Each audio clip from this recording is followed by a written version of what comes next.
For over a century, silicosis has been understood as an occupational hazard of the industrial age. It is a severe, irreversible lung disease, historically found in older coal miners and quarry workers after decades of breathing in rock dust deep underground. Today, the disease has moved out of the mines and into the modern American kitchen. Only now, it is striking down young men in their 20s and 30s who cut and polish high-end white quartz countertops. To be clear, these finished surfaces are perfectly safe for the consumer to use at home. The hazard exists entirely inside the fabrication shops, where the raw slabs are cut to size.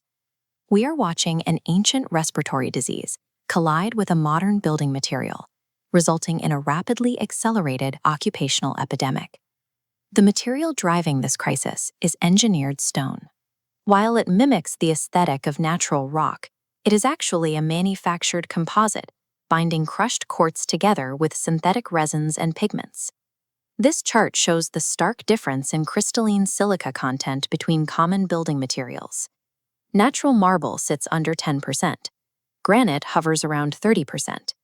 Engineered stone, however, is routinely manufactured to contain greater than 90% pure crystalline silica. Because silica is the exact mineral that causes silicosis, putting a high-speed power saw to a slab that is almost entirely pure silica increases the volume of hazardous, respirable dust exponentially compared to cutting natural stone. Fabricators have not forgotten how to do their job safely. The massive spike in lung disease is driven by a hazardous change in the chemical composition of the material they are cutting. The danger goes beyond the sheer volume of dust. During the initial manufacturing of engineered stone, the silica is deliberately pulverized. Cut again in a fabrication shop, the material fractures into ultra-fine, nano-sized particles. Microscopic particles easily bypass respiratory defenses, traveling straight into the alveolar sacs where lungs absorb oxygen. Macrophages are dispatched to consume the debris, but silica destroys them from the inside out, triggering severe inflammation and leaving permanent scar tissue. The saw blade acts as a chemical catalyst. Grinding physically disturbs the silica's crystal structure, creating highly reactive, nearly free selenols. These attach directly to lung cell membranes, stripping their integrity and setting off a cascade of suffocating cell damage. Engineered stone delivers an overwhelming volume of deeply penetrating, chemically reactive nanoparticles. Human biology lacks the defense mechanisms to survive this specific cocktail of toxins. This severe cellular damage results in accelerated silicosis. A disease that typically took 30 years to develop in older miners is now crippling workers in just 5 to 10 years.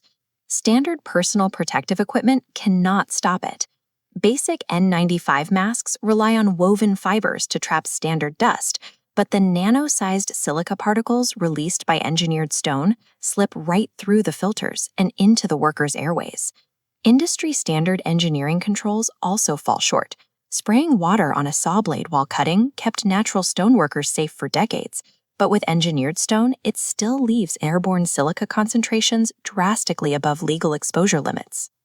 The microscopic size and sheer density of engineered stone dust easily overwhelms standard local exhaust systems, suspending the aerosolized rock in the ambient air of the shop.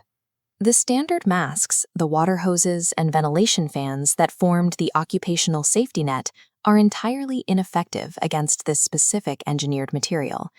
Occupational regulators are now forcing the industry to adapt.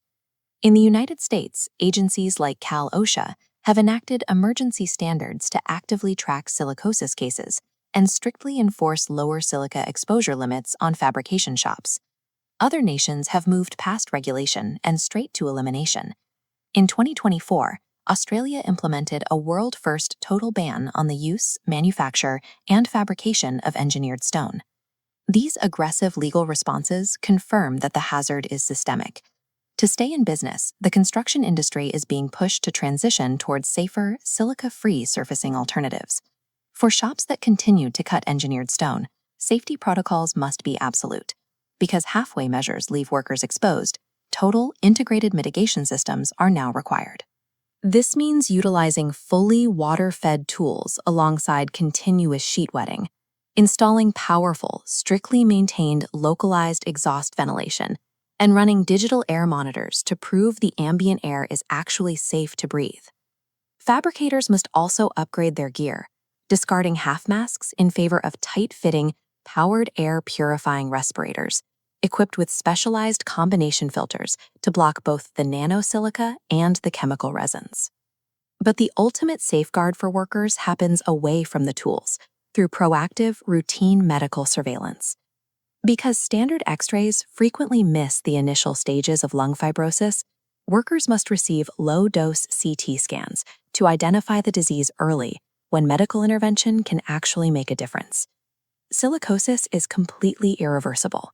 But by treating engineered stone with the extreme caution its chemistry demands, enforcing absolute shop controls, and prioritizing early medical detection, we can prevent this epidemic from claiming the next generation of workers.